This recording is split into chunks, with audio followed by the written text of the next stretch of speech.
2024 has been a very interesting year for movies. One reason for that happened all the way back in 2023 when movie studios decided, you know what, we're earning quite a bit of money off the blood, sweat, and tears and the souls and the broken bodies of the writers and the actors, and some that are just struggling to make ends meet. You know what though? We're not sitting up nearly high enough on a pile of money. Let's get more goddamn money. You're gonna work for pennies. You're gonna do what we want you to do. And what do you mean you're going on strike, actors? What do you mean you're going on strike, writers? What the hell are you doing? You're gonna cost yourself so much money. You're gonna cost us money. Our pile of money might actually go down just a little bit, and we're losing hundreds of millions of dollars at a goddamn record rate. If only we could have prevented this. They could have prevented this. They could have just fairly paid the writers and actors, and we could have avoided all this. We could have avoided, projects being outright canceled, or projects being delayed by a few months, or by a couple goddamn years. Good job, movie studios. You fucked yourself in the goddamn ass. Repeatedly, without any goddamn lube. Not even the good kind of ass fucking. You basically decided to just take it instead of being smart. Fortunately, some movie studios were willing to acquiesce to the demands of the writers and the actors. But as far as 2024 goes, we still have a variable cornucopia of movies that have been pretty goddamn good to fucking incredible, kind of okay, and really goddamn bad. I'm here to talk about the positive side, because positive, Sheik is always positive. Rest in peace, Sheiky, baby. Good God, what a memory he left. If you're a non-wrestling fan, you have no idea who I'm talking about. I'm John Redden with my 10 best movies of 2024 list so far. So, let me know your favorite movies in the comments, please. All of these movies have been reviewed in full on the Real Honest Movie Reviews playlist. But yeah, I have actually, in all honesty, of the 141 movies that I have reviewed as of this recording, because we're zeroing in on the end, the end of June. We're getting really close to that midway point. Why not talk about these movies? I have given out a lot, lower grades to movies than I have, positive, but let's just be positive. Let's get into the honorable mentions. I don't know, maybe just right now. Yeah, now let's get into the honorable mentions now. That's probably a good goddamn idea, because I got a lot to dive into. So, Infested. Great French movie about spiders. It was done better than Sting! But no, it's really good. Takes place in an apartment complex. Great body horror effects. Great, interaction with a lot of main characters. Really enjoyable. It's on Shudder. Check it out. Speaking of Shudder, Late Night with the Devil. Okay, the ending might let some people down, but it is really good. And I keep wanting to call him David Tamagotchi, and I know that's not his name. The guy that was from The Boogeyman. That actually had, one of the only decent turns in The Boogeyman, because The Boogeyman was kind of absolutely dog shit. He was great in this. Great 70s aesthetic. Felt like they just plucked a goddamn tape or film or beta or whatever the fuck you were goddamn using back then. I don't know. I'm not that goddamn old. I was born in 81. But it does feel like they just plucked it from a late night show broadcast. And you know what? Really good. And I really did enjoy quite a bit of it. The ending isn't bad. But maybe it does kind of prevent it from just being on the top 10, at least right now. Who knows, things could change. Probably not, because we still have 6 more months left. So, we get to Femme.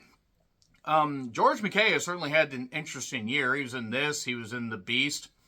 The Beast also deserves a shout. One, Leah Sadoy. Leah, oh boy. But George McKay was really good in this, and it was a great commentary about being true to yourself, and maybe not being so self-loathing, and also not hating LGBTQ people. We get to Origin, which was by Ava DuVernay, and was great stuff. Very good. It was one of the first movies I saw this year.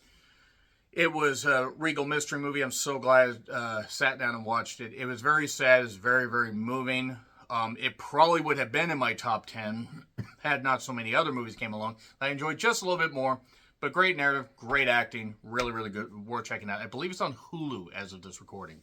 So we get to Perfect Days, which is just great. It's about a guy, cleaning toilets in Japan, getting everything great and just living his life the way he wants, and then things slowly creep in that may interrupt his, perfect days, so to speak. But it's really good. Great soundtrack, too, by the way. Great soundtrack. Let's get to Problemista. Honestly, Luis Torres, great as far as his, as far as doing acting and, wearing many hats to the point that his hair is probably flattened down. And Tilda Swinton was great in this. Great stuff. Really, really enjoyable. Dealt with the idea of immigration pretty goddamn well in a humorous way. Or the process of earning your, of becoming a resident of the United States, I guess. Mars Express, French animated movie that is not for kids. Deals with how AI could take over and how crazy, things could get. It was also set way in the future, I think like the year 2200. So don't worry, folks, we're not going to live to see that. None of us that are watching this currently will live that long, because if we do, that means that I will be almost 200 years old, and I do not plan to live that long. Good stuff, though. Really good animation. I do wish it had maybe gone on a little bit longer and explained a couple more things, but Mars Express is pretty good. So, I saw the TV Glow. We have the second feature from the director of We're All Going to the World's Fair, which admittedly had a nice aesthetic. I didn't necessarily care for as far as a narrative or a film. But the director, they did really, really good here. And I can even appreciate what they were trying to do with We're All Going to the World's Fair. Saying they, pronouns, let's be respectful. But I saw TV Glow about the Pink Opaque, a television show that basically dominated the lives of people. Or, a couple, kids in particular. They were teenagers, and now it's just, kind of like stuff in that has mirrored how their life has gone. So it's about gender identity and a whole bunch of stuff, being true to yourself. And craziness. It's also from A24, so it's going to be weird. And the Teacher's Lounge. Man, this is great. A teacher at a German school, and everything just went really, really crazy, and tomorrow belonged to them. That, I'm sorry, but no, it just basically takes place at the school. I also have like a couple different locations that are within, the environs of the school. And it's just very, very, it's basically like a play, but it's such a well-acted play, and you're zeroed in on just pay attention to the details. Like what you find out pretty early who's responsible for what goes on in this, but it's just so goddamn good. So enjoyable. It's impossible not to appreciate the Teacher's Lounge. Now, we are going to begin with the top 10 because why the fuck not? So, what a wonderful day! Number 10 is Kingdom of the Planet of the Apes. If you had told me that this movie would have been in my top 10, I would have laughed in your face, and then I would have had to have eaten crow, and I'm not going to eat a robot from MST3K. I still haven't fully digested the gypsy that I ate. I'm going no further. Kingdom of the Planet of the Apes is basically the continuation of the Caesar storyline way long after Caesar's gone. Because Caesar died at the end of War for the Planet of the Apes. I'm sorry, but he did. If you didn't see that, yes, spoiler, the movie's also been out for 7 years. Kingdom of the Planet of the Apes was very enjoyable, and I was actually very, very surprised. A lot of great humor in this. Sure, it goes a bit long. And yes, it does follow some of the same beats of the original Planet of the Apes to an extent. But you have the deep narrative. You do have a couple messy points. I admit that. But as far as spectacle, story building, it's really good. You care about the goddamn characters. It's great. It's great. Honestly, really, really loved Kingdom of the Planet of the Apes. Check out my review to find out how much. So, number 9, Eczema. Yeah, South Korean horror movie that dealt with a lot. I mean, a lot. It's nuts. It's on Shudder. It is great shit. It is really, really fucking good. And just great atmosphere. You have this sense of dread once they start unearthing this grave. That's how things start. Eczema, and they're unearthing a body in a grave. I'm shocked. I'm shocked with the layers here. No one, all honesty, great cast. Nobody that I've heard of, because I'm not as tapped into South Korean actors as you might think. I know, as shocking as that might be looking at me. But no, Eczema is really good. And just when you think it's done, like it's going to focus on this. Nope, we're going with a hard left right over here. Which I'm actually pointing right. But nevertheless, my right, your left. So, let's get to number 8. All of Us Strangers. Well, this movie made me cry. God, it was sad.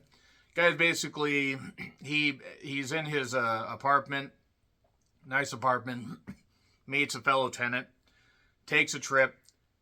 And ends up at a house where he can basically see his parents the same day, that they died. And he relives all this stuff. And I'm not going to talk about this anymore because I'm going to cry. It's really good. I'm actually surprised this isn't a little bit higher. But I mean, I just enjoy it, like, but then again, it's my list, and the more I thought about it, as much as I enjoyed All of Us Strangers, there are other movies I enjoyed just a little bit more, but it is so good. It's very, very, I want to say this on Hulu as well as of this recording, but yeah, All of Us Strangers is very good. Great acting, by the way, minimalist cast, but it works. It absolutely goddamn works. And it's going to make you cry. So let's get to number 7, The Taste of Things. Now, if you would have told me that the movie with Juliette Binoche and Benoit Magimel would have been appealing to me, considering that they mostly just cook and talk about their love of cooking and their love of each other, and it went almost 2.5 hours, I would have said, okay, I mean, I'm down to watch Juliette Binoche in something because she has been great since Chocolat and has been great in other stuff. But I end up being very absorbed by this because it takes its time. It's like preparing a nice 5-course meal, which is what Juliette Binoche would be. I digress. Maybe I will profess my love for Juliette Binoche one day. Shut up. But it's a great 5-course meal of just, of sumptuous ingredients and everything. And yeah, food puns. Why not? Really good. And it does, tug at your heartstrings. Does it move slow? Sure. Of course it moves goddamn slow. But it's really good. I liked it. Fuck you. Number 6. The question is, do you have it in you to make it epic? Did I butcher that line from Chris Hemsworth? Probably. It's Furiosa Mad Max Saga. Yeah, I mean, as much as after rewatching all the Mad Max movies, including the 2015 Mad Max Fury Road, we're gonna go, with that kind of theme and another entry just a little bit. Furiosa Mad Max Saga, telling the story of Furiosa. I know, in a movie where Furiosa is the first name. How dare I, blow your mind so early? But Anya Taylor-Joy, the absolute perfection when it comes to, a woman, in my opinion. You could put her in the 20s, you could put her in the 30s. She looks great. That's why I decided to wear this shirt, because last night in Soho, she looked absolutely great in that. But her, Chris Hemsworth, returning characters that tied into Mad Max Fury Road. And it's a great narrative, and it just tells the story. There's this one part that I believe is called Stairway to Nowhere that was described on IMDb. It was a chase scene that went a long time. It took like 78 days to shoot. Because George Miller is just that crazy when it comes to detail. Now, I do kind of wish that George Miller's movie had done better. I don't know why this didn't do better. Like, you can tie it into the Mad Max movies. I mean, if we're being perfectly honest, the first Mad Max movie had to do with Mad Max. They should have expanded on Lord Humongous in Mad Max 2, The Road Warrior. And then Mad Max 3 or Mad Max Beyond Thunderdome, I'm like, I mean, even Mad Max wasn't as factored that much in as the Mad Max Fury Road. It was Mad Max and Furiosa. But it's still really good. I hope it finds a life on streaming and earns some of that money back. Because I really had a lot of fun with this. And that's after the first 3 movies I was kind of, on, and I really enjoyed Fury Road. But yes, it's just so good. Check it out. Great action. If it's still playing in theaters, check it out. Otherwise, catch it on streaming soon. Number 5, Inside Out 2. That's right. Me, watching a movie from Pixar after kind of enjoying the first one. And even this movie got through my cold black heart. Yes, it's great. Anxiety. Maya Hawke. I'm not laughing at that name. Stop accusing me. I'm sorry. Say it slowly. Say it fastly. It's still fastly. Say it quickly. It's really, really... It's not dirt. I'm sorry. I can't help it. And Maya Hawke is Anxiety. And basically Riley from the first movie is now changing, going through, becoming a woman, young woman. And she got all these emotions, all this stuff, all this new emotion. You had Adele from Blue is the Warmest Colors on Wii. It's great. Just fucking great. And they made some casting changes that were proper. We didn't have Mindy in this. That's probably a good thing. She was too busy ruining the character of Velma. But Inside Out 2 has great story. Great story, great storytelling. Great characters. I just really, really enjoyed Inside Out 2. It'll even get, tugging at your heartstrings just because adults can identify, I think, more with this than they can the first Inside Out. I mean, which is unfair. Because the first Inside Out isn't bad. It's actually pretty good. But this just is leaps and bounds better. So we get to number 4, The Zone of Interest. Thanks, A24. Thanks. I wanted to walk in front of a bus after watching this. Sandra Hüller, after being in Anatomy of a Fall, which I honestly wish I would have watched late last year. I just didn't get to it because I'd watched 276 movies last year. And yes, I will probably beat that by the time this year is up. But Sandra Hüller in Anatomy of a Fall, and with this, I mean, just you want to talk about a 1-2 punch. She is a dynamic actress. It is set right around the Holocaust, right around Auschwitz. And there are images that are seared into my brain. There is an image or a scene with a creek that is seared into my fucking brain and will never leave. It just, great cinematography, just the story, the fact that they're so happy at their house and there's all this horror going on around them. And Sandra, once again, is magnificent in this. Whew. Great lead actor, by the way, the guy whose name escapes me, unfortunately, as of this recording. But he's great. You can check out my review for my full thoughts. Number 3. Okay, what kind of American are you? Yes, it's A24 again. It's Civil War. It's Alex Garland basically just saying, I'm going to balance the political line as much as I can, but I'm basically going to shine a light on, we better take this shit seriously, and we better be smarter. And Kirsten Dunst is in it. Kaylee Spaney is in this. Great acting. Great acting all around, especially by the 4 main people. A lot of great shots in this. Nick Offerman as the president is just hilarious. I don't know why it is, but Civil War basically just goes through the the viewpoint of these journalists as they're trying to get to the Capitol. As basically, there's this president that won't get out of power and everything, and won't do this, and we have to basically take things back by force. Gee, I wonder what that sounded like. It could have been like a few years ago had people not been smart. But yeah, but Civil War is so good. Another landmark movie from A24. Speaking of A24, let's stick with that because fuck you, it's my list. Love Lies Bleeding. Kirsten Dunst, Katie O'Brien, Ed Harris, Jenna Malone, and so many others. And it's just dripping with atmosphere and other fluids. And yeah, it's about these 2 star-crossed lovers and steroid use. Katie O'Brien, by the way, is just a fucking knockout, I want to say. I hope she gets more roles here. And Kristen Stewart is so good. Just so good. That reaction when something happens right at the doorway of her apartment. Huh? I can't even do it. I can't even do it. If you've seen Love Lies Bleeding, you know exactly what I'm talking about. This was so close to being my favorite movie of the year. And in fact, it was. Until April. What makes you think I want someone in love with me? It's Challengers. It's Zendaya. It's Mike Feist, however you say it. Fast. Mike Fasting. Maybe not that. And Josh O'Connor, who was also in La Chimera, that was very, very good. Didn't quite make the honorable mentions list, but is a very good movie. Yeah, Challengers. It's from the guy that did Bones and All in the Suspiria remake. And others as well. I believe Call Me By Your Name, which is something I need to go back and rewatch, because I remember enjoying it. Great acting. I have not seen enough stuff with Zendaya. I've seen a couple things. I was like, okay. I saw the Dune movies. No. Dune Part 2 is not on this list, as you know, because I like good movies. But Zendaya, I get it. I'm not saying that she's a horrible actress. It's just I didn't quite get it before. This turned me on to the fact that she can be really, really good. And she was as much... It's just a 3-headed, attack, basically. Really good stuff. I really enjoyed Challengers. It was just like a tennis match going back and forth with these flashbacks and all this stuff.